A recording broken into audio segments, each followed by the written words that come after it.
Hello दोस्तों, हमारी आज की कहानी है नौकरी करने वाली देवरानी जमाती थी घर पर अपनी धौंस। फिर जेठानी ने भी उसको ऐसा सबक सिखाया। तुम्हें किस बात की कमी है इस घर में अनुवा, जो तुम जॉब करने की बात कर रही हो? तुम्हें पता है ना, हमारे घर की बहुएं बाहर जाकर काम नहीं करती। अमित अनुवा की जिद को देख कर कहता है। अच्छा, तो फिर मोनिका कैसे कर रही है? क्या वो इस घर की बहू नहीं है? क्या उस पर ये नियम लागू नहीं होता? क्या सिर्फ मुझ पर ही इस घर के नियम कायदे लागू होते हैं? गुस्से से अनुवा कहती है। अनुवा, वो शादी से पहले से करती आई है जॉब, और वो तुमसे ज़्यादा पढ़ी लिखी है। उसने इंजीनियरिंग की है। इंजीनियरिंग, और तुम मुश्किल से ग्रेजुएशन, और वो भी पता नहीं ठीक से पढ़ी भी हो या यूं ही डिग्री लेकर बैठ गई हो और जॉब करने की बात कर रही हो। ऐसा कहकर व्यंग्यात्मक हंसी हंसता है अमित। फिर कहता है, ऐसे भी तुम्हें कोई काम तो देने वाला है नहीं, और गलती से कोई छोटी मोटी नौकरी मिल भी गई तो 2-4 हजार कमा लेगी, और इन 2 पैसों से क्या कर लोगी अनुवा? घर तो आखिर मेरे पैसों से ही चलेगा ना। बड़ी आई दुनिया में दूसरों से बराबरी करने वाली। चुपचाप बच्चे संभालो और चूल्हा चौका देखो। ये जॉब तुम्हारे बस का नहीं है। पुरुष तत्व अहंकार में बहकर कहता है। अमित की ऐसी बातें अनुवा को चुभ जाती हैं, पर आज उस चुभन को अनुवा बर्दाश्त बिल्कुल नहीं करने वाली थी, क्योंकि बार बार उसके आत्मसम्मान पर चोट किया जाता था। इसीलिए वो जोर आवाज से कहती है, मैं तो अब नौकरी जरूर करूंगी और पैसे भी कमा कर दिखाऊंगी। और रही बात 2 पैसे या 4 पैसे कमाने की, तो मेरे लिए ये मायने नहीं रहेगी कि मैं कितना कमा रही हूँ, बल्कि ये मायने रहेगा कि मैं इस छोटे से कमाए पैसे से खुश रहूंगी या नहीं। दूसरी बात, मुझे बार बार हर छोटी चीज के लिए कम से कम आपके सामने हाथ तो नहीं पसारना पड़ेगा, और ना ही आपकी जली कटी सुननी पड़ेगी। देखो नुवा, तुम हद से ज्यादा बोल रही हो। एक बार मैंने मना कर दिया ना, तो बस तुम नौकरी नहीं करोगी तो नहीं करोगी। और हाँ, माँ बाबूजी भी तुम्हें इसकी इजाजत नहीं देंगे। इसीलिए ख्वाब देखना बंद करो और जितना मिल रहा है उसमें खुश रहो। क्यों ख्वाब नहीं देखेगी और क्यों नहीं करेगी नौकरी अनुवा? और ये तुझे किसने कह दिया कि इस घर की बहुएं नौकरी नहीं करती? जब मोनिका जॉब कर सकती है तो अनुवा क्यों नहीं? मेरे लिए दोनों बहुएं बराबर हैं। इसीलिए अब से अनुवा भी नौकरी करेगी। ऐसा कहकर प्रतिमा जी अनुवा के सिर पर हाथ रखकर कहती हैं, मेरा आशीर्वाद और साथ हमेशा तेरे साथ रहेगा बहू। सास के बदले रंग को देखकर अनुवा को बहुत आश्चर्य होता है, और आज तक कभी उसका साथ नहीं दे पाई, वो आज कैसे उसके साथ खड़ी हो गई। उसे आज भी याद है, जब शादी के कुछ महीनों बाद नौकरी करने की बात कही थी, तो कैसे अपने सास वाले तेवर से साफ साफ इनकार कर दिया था, और आज बिना कुछ कहे मान गई। यही बात अनुवा को हजम नहीं हो रही थी। इसीलिए रात को जब प्रतिमा जी अपने कमरे में लेटी हुई थी, तब अनुवा प्रतिमा जी के पैर दबाने जाती है, और फिर पैर दबाते दबाते अपने दिल की बात को प्रतिमा जी के सामने रख देती है। माँ जी, एक बात कहूँ? हाँ, पूछना बहू, क्या बात है? माँ जी, जब मैं शादी करके आई थी, तब तो आपने साफ साफ मना कर दिया कि नौकरी करने के लिए। फिर आज इतने सालों बाद आपने हाँ क्यों कहा? प्रतिमा जी को पता था कि अनुवा ये सवाल लेकर उसके पास जरूर आएगी, इसीलिए वो उठकर बैठ जाती हैं और अनुवा के गाल को प्यार से छूते हुए कहती हैं, बड़ी बहू, मुझे भी तेरा दर्द दिखता है जब तू अम्मी से अपनी छोटी छोटी जरूरतों के लिए पैसे मांगती है, और उसका यूं खींचते हुए पैसे देना मुझे कहीं ना कहीं चुभ सा जाता है। फिर तू जब मोनिका को उसके कमाए पैसे खुद पर खर्च करते देखती है, तब तेरी आंखों में अपनी इच्छाओं को दबाते भी देखा है। उसी तरह जब तेरी तुलना सभी मोनिका के साथ करते हैं, तो भी मेरा मन अंदर से दुखी हो जाता है। तू दिन भर सबके लिए एक टांग पर खड़ी रहती है। घर का, हमारा, बच्चों का, मोनिका के छोटे विवान का, यहाँ तक कि मोनिका के हिस्से का काम भी खुद के जिम्मे ले लेती है। तब मन और कुचुटता है मेरा, और तुझे तेरे लिए काफी दुख होता है। अनुवा, मैं नहीं चाहती कि तू अपनी सारी जिंदगी दूसरों के लिए जीती रहे। तू सबके बारे में सोचती है पर तेरे बारे में कोई नहीं सोचता, और तू भी शायद यही सब सोचकर शादी के इतने सालों बाद नौकरी करने का फैसला ली होगी। तुझे पता है बहू, मेरे साथ भी कुछ ऐसा ही होता था। जब तक मैं अकेली थी तब तक सब ठीक था, सब मुझे बहुत प्यार करते थे, पर जैसे जैसे मेरी देवरानियां ब्याह कर आने लगी वैसे वैसे मेरी तुलना उन सबसे होने लगी। कभी पैसे में, तो कभी कपड़े लत्ते में, तो कभी समझदारी में, तो कभी रंग रूप में, और हर बार मुझे ही कम आंका जाने लगा तो मुझे बहुत तकलीफ देती थी। यहाँ तक कि तेरे ससुर जी भी बिल्कुल अमित के जैसे ही बात करते थे, मुझे हमेशा दूसरों की तुलना में कम मांगते थे। उस समय मेरा भी मन बहुत दुखता था, पर मैं कुछ कर नहीं सकी। आखिर बड़ी बहू जो थी उस घर की, तो मन मारकर जीने की आदत सी हो गई थी। पर तेरे साथ ऐसा नहीं होने दूंगी, बहू से वादा रहा। कहते कहते प्रतिमा जी की आंखें सज्जल हो जाती हैं, फिर लंबी सांसें लेती हुई कहती है, इसीलिए मैं नहीं चाहती कि जो मैंने सहा वो तू भी सहे। सबको अपनी जिंदगी जीने का पूरा हक है, और अब तो तेरे बच्चे भी बड़े हो गए हैं, इसीलिए तू अपने मन मुताबिक नौकरी ढूंढ ले और सबको दिखा दे कि तू किसी से कम नहीं है। भले ही तू 2 पैसे ही कमाए, पर शान से तो जिएगी ना। यूं दुत्कार तो नहीं सहना पड़ेगा तुझे। प्रतिमा जी के दिल की बात सुनकर अनूबा की आंखों में आंसू आ जाते हैं। फिर वो प्रतिमा जी का हाथ अपने हाथों में थामते हुए कहती है, माँ जी, आज से पहले तक मैंने आपके बारे कितना गलत सोचा था। ओहो, मैं कितनी गलत थी माँ जी। मैंने कैसे सोच लिया कि आप भी पूरे परिवार की तरह मुझे बेवकूफ, नाम समझ, अनपढ़ समझती हैं, पर आप तो मेरी सबसे अच्छी मार्गदर्शक और हमदर्द निकली। कितना सोचती हैं आप मेरे बारे में। माँ जी, शायद मेरी सगी माँ भी इतना नहीं सोच पाती। धन्यवाद माँ जी, मुझे समझने के लिए और मेरा साथ देने के लिए। ऐसा कहकर अनूबा प्रतिमा जी के गले लग जाती है, और जैसे ही अनूबा प्रतिमा जी के गले लगती है वैसे ही उसकी नज़र वहाँ रखी तस्वीर पर जाती है, और अचानक उसका खुशी वाला चेहरा उतर जाता है और मायूस होते हुए कहती है, पर माँ जी, क्या बाबूजी तैयार होंगे इसके लिए? ज़रूर होंगे, क्यों नहीं होंगे, और नहीं भी होंगे तो मैं उन्हें मनाऊंगी। अपने लिए ना सही पर तेरे लिए ज़रूर लड़ने को तैयार हूँ। इसीलिए तू चिंता मत कर और कल से ही नौकरी ढूंढना शुरू कर दे। माँ जी, मुझे नौकरी मिल गई है। मैं पहले ही नौकरी के लिए इश्तिहार दे रही थी, इसीलिए कल ही मुझे एक प्राइवेट स्कूल में हिंदी की शिक्षिका के लिए जॉब का ऑफर मिला है, और सैलरी भी 12,000 है। और माँ जी, वो कल से ही ज्वाइन करना है। वाह बहू, ये तो बहुत अच्छी बात है। काम भी और घर भी संभाल जाएगा। इससे बेहतर तो कोई नौकरी हो ही नहीं सकती थी तुम्हारे लिए। बहू, आत्मसम्मान भी, पैसे भी और इज्जत भी। जुग जुग जियो मेरी बहू।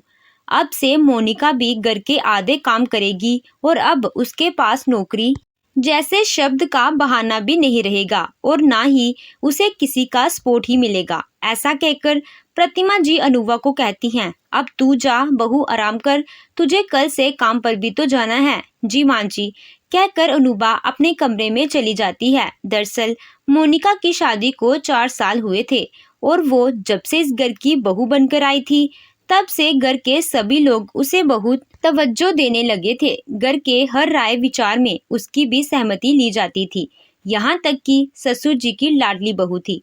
अमित भी अक्सर अनूबा के पास उसकी शुशिक्षुता देखकर उसकी तारीफों के पुल बांधता रहता, और वो थी कि 24 घंटे बस अपने जूठे मूठे काम में व्यस्त रहती। इसीलिए सुबह से रात तक सारे घर के काम अनूबा के जिम्मे आ जाता। खैर, रात यूं ही बेसब्री में निकल जाती है और सुबह हो जाती है। अनूबा सुबह तड़के उठकर सबके लिए नाश्ता तैयार करती है और सबका टिफिन पैक करती है। फिर दोनों बच्चों को उठाकर तैयार करती है और खुद भी तैयार होती, जिसे देखकर अमित मन ही मन बुदबुदाते हुए कहता है, हो लो, जितना मर्जी उतना तैयार हो जाओ, पर जब बाबूजी रास्ते में रोड़े अड़काएंगे तब समझ आएगा कि कौन कितने पानी में है और कौन किस लायक है। ऐसा सोचते हुए अमित अपना बैग लेकर बाहर निकलता है, और अनूबा भी उसी के पीछे पीछे बच्चों को लेकर बाहर जाने लगती है कि तभी अनूबा के ससुर कमल जी आ जाते हैं और अनूबा को देखकर कहते हैं, सुबह सुबह तुम कहाँ जा रही हो बहू? बच्चे के स्कूल में कुछ है क्या? ससुर के प्रश्न के आगे पल भर के लिए अनूबा मुंह बन जाती है और जैसे ही कहने के लिए अपना मुंह खोलती कि तभी वहां प्रतिमा जी आ जाती हैं और कहती हैं, बच्चों के स्कूल में कुछ भी नहीं है, बस वो बड़ी बहू को स्कूल में हिंदी शिक्षिका की नौकरी मिली है जो आज से ज्वाइन कर रही है, इसीलिए काम पर जा रही है। तुम दोनों का दिमाग खराब हो गया है। बड़ी बहू अभी के अभी अंदर जाओ। 2 पैसे की टीचर की नौकरी करके हमारे घर की इज्जत को पानी में मिलाने जा रही थी। छोटी बहू को देखकर तुम्हारे पर निकल रहे हैं। अरे वो आज की लड़की है, पढ़ी लिखी समझदार है, अपना अच्छा बुरा जानती है।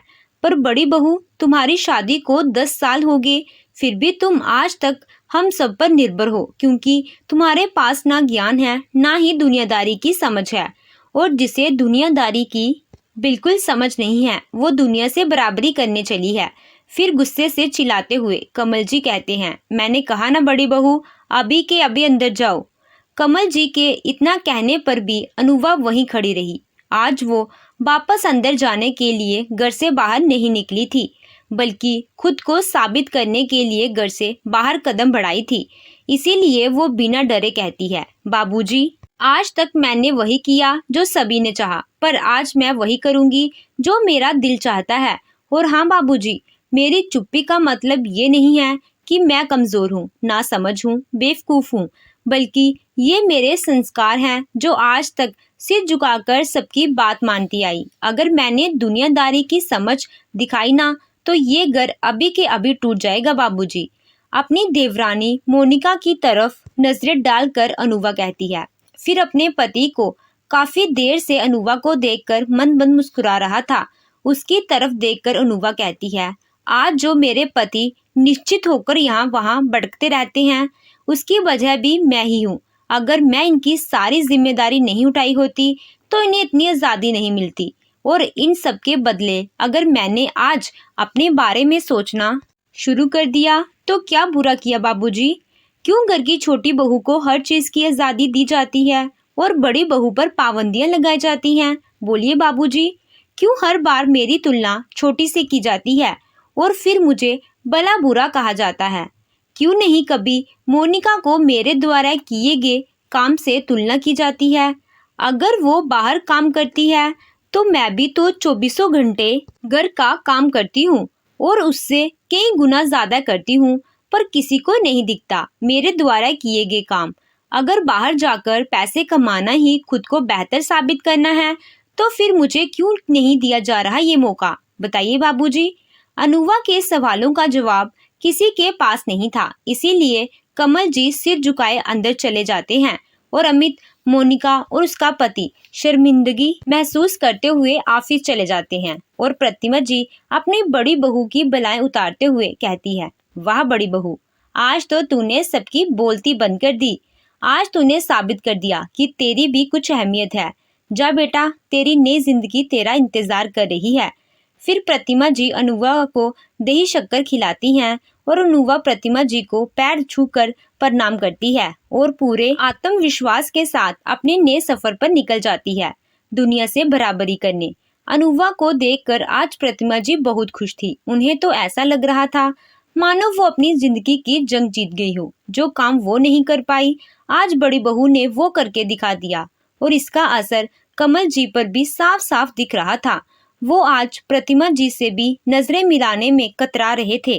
कहीं ना कहीं अनुभा के शब्द उन्हें ये सोचने पर मजबूर कर रहे थे कि उन्होंने प्रतिमा जी के साथ भी बहुत गलत करते आए हैं। इसीलिए वो प्रतिमा जी के पास जाते हैं और कहते हैं, प्रतिमा, मैं कितना गलत था, आज मुझे उसका एहसास हो रहा है। जिस प्रकार मैं तुम्हें हमेशा अपनी गिरफ्त में रखा, उसी प्रकार बड़ी बहू भी हम सबकी गिरफ्त में थी। मुझे कभी दिखा ही नहीं कि घर की बड़ी बहू के भी कुछ अरमान होते हैं, उसकी भी अपनी जिंदगी होती है, उसे भी सबके सपोर्ट की आवश्यकता होती है, उसे भी बराबरी का दर्जा मिलना चाहिए जो अन्य सभी बहुओं को मिलता है। पर मैंने आज तक क्या किया? बड़ी बहू के हिस्से सारी जिम्मेदारी दे दी और छोटी बहू को हद से ज्यादा सिर पर बिठा दिया। उसके हर सलाह मशवरे को तवज्जो दिया और बड़ी बहू से कभी पूछना भी जरूरी नहीं समझा। इसी तरह आपके साथ भी यही करता आया मैं। आपके आत्मसम्मान को गिराता रहा और आत्मविश्वास को तोड़ता रहा। सबके सामने आपको छोटा बनाकर और आप खुद के मन को मारकर और खुद को तोड़कर समझौता करती गई। आज तक जो आपके साथ किया कहा उसके लिए मुझे माफ़ कर दीजिए प्रतिमा जी। मैं शुक्रगुजार हूँ बड़ी बहू का जिसने मेरी आंखें खोल दी। प्रतिमा जी का हाथ अपने हाथ में थाम कर कमल जी कहते हैं। शादी के 50 साल बाद कमल जी को पहली बार अपनी गलती का एहसास होते देखकर प्रतिमा जी कहती हैं, 50 सालों का जख्म है जी, इतनी जल्दी कहाँ बनने वाला है। खैर देर ही सही, पर इस बात का एहसास तो हुआ आपको। वो तो भगवान का शुक्र है कि बड़ी बहू ने आपकी आंखों पर चढ़े चश्मे को उतार फेंका, वरना तो आप जैसे इंसान को कहाँ दिखता है हम औरतों का दर्द। ऐसा कहकर प्रतिमा जी अपने काम में व्यस्त हो जाती हैं। शाम होने को थी। अब सबके घर आने का सिलसिला शुरू हो गया। सबसे पहले अनुवा खुशी खुशी घर लौटती है और आते ही सासू माँ से लिपट जाती है और कहती है, थैंक यू माँ जी, आज आपके मार्गदर्शन के कारण ही मैं अपने सपनों में पंख लगा पाई। आज मैं बहुत खुश हूँ माँ जी। अभी सास बहू की बातचीत चल ही रही थी कि मोनिका घर आ जाती है और आते ही कहती है, बड़ी भाभी ज़रा चाय और पानी मेरे कमरे में ले आइए ना, वो मैं बहुत थक गई हूँ और मेरे सिर में भी बहुत दर्द है, इसीलिए मैंने ऑफिस से जल्दी छुट्टी भी ले ली। प्लीज़ भाभी जल्दी से ले आइए ना। ऐसा कहते हुए मोनिका अपने कमरे की तरफ बढ़ ही रही थी कि कमल जी कहते हैं, छोटी बहू आज से घर में सब अपना अपना काम करेंगे। जिसे चाय पीना है, जिसे नाश्ता करना है, वो अपना हाथ पैर खुद चलाए और खाए, क्योंकि इस घर में कोई भी किसी का नौकर नहीं है। सब इस घर में उतनी ही मेहनत करते हैं जितनी कि तुम बाहर जाकर। और हाँ, अब से तो बड़ी बहू भी बाहर जाकर काम करती है, तो फिर घर के सारे काम बड़ी बहू के जिम्मे क्यों छोटी बहू। इसीलिए आज से दोनों के काम जिम्मेदारियां बराबरी के होंगे। ठीक है छोटी बहू। और हाँ छोटी बहू, चाय बनाना तो ठीक सभी के लिए, क्योंकि बड़ी बहू भी काम पर से आई है, थकी होगी, इसीलिए उसके कमरे में जाकर पहुंचा आना। कमल जी के मुंह से पहली बार ऐसा सुनकर मोनिका का मुंह खुला का खुला ही रह गया। अब तक तो उसका सिर दर्द भी गायब हो चुका था। जिस बात का उसे सबसे ज्यादा घमंड था आज उतर चुका था। इसीलिए जी बाबूजी कहकर अपने कमरे में चली जाती है और चेंज करके गुस्से से रसोई में चाय बनाने चली जाती है। मोनिका जैसे ही चाय बनाकर बाहर आती है, वैसे ही अमित और मोनिका का पति कुणाल भी आ जाते हैं और आते ही उन दोनों की नज़र मोनिका के हाथों में पकड़े चाय की ट्रे पर जाती है। मोनिका के उतरे चेहरे से इन दोनों को इतना तो पता चल ही गया था कि घर का माहौल कुछ बदला बदला है। यहाँ कभी मोनिका की जगह अनुभा होती थी, आज मोनिका है। खैर अमित और कुणाल अपने अपने कमरे में चले जाते हैं। अमित जैसे ही कमरे में जाता है, वैसे ही उसकी नज़र अनुवा पर पड़ती है, जो बेड पर बैठकर चाय पी रही थी और चेहरे पर आत्मविश्वास की लकीर साफ साफ दिख रही थी। आज जो कुछ भी सुबह से हो रहा था वो अच्छा ही अच्छा हो रहा था अनुवा के साथ। इसीलिए अमित भी शांति से अपने सम्मान जगह पर रखा और अनुवा के पास आकर बैठ जाता है और आहिस्ते से कहता है, आई एम सॉरी अनुवा, मुझे माफ़ कर दो। मैंने तुम्हें हमेशा गलत समझा, पर तुमने तो एक ही दिन में सब कुछ बदल दिया अनुवा। यहाँ तुम्हें होना चाहिए वहाँ मोनिका है और यहाँ मोनिका को होना चाहिए वहाँ तुम हो। मानना पड़ेगा अनुवा। इसी बात पर कुछ गर्मा गर्म पकौड़े और चाय पिला दो। आखिर पुरुष वाला अहंकार जो था अमित के पास तो इतनी जल्दी उतरने वाला कहाँ था। पर अनुवा भी अब बदल चुकी थी, इसीलिए तो उसने कहा, सॉरी पतिदेव, चाय का पतीला और प्याज रसोई में पड़े हैं, कृपया अपना हाथ चलाएं और खुद पका लें। वो क्या है ना, आज काम का पहला दिन था तो मुझे बहुत सारे काम निपटाने हैं। ऐसा कहकर अनुवा अपने काम में व्यस्त हो जाती है और अमित मुंह देखता रह जाता है। तो दोस्तों, आपको ये कहानी कैसी लगी कमेंट कर ज़रूर बताइएगा। कहानी अच्छी लगी हो तो वीडियो को लाइक कीजिएगा, चैनल पे नए हो तो चैनल को सब्सक्राइब कीजिएगा। Thank you.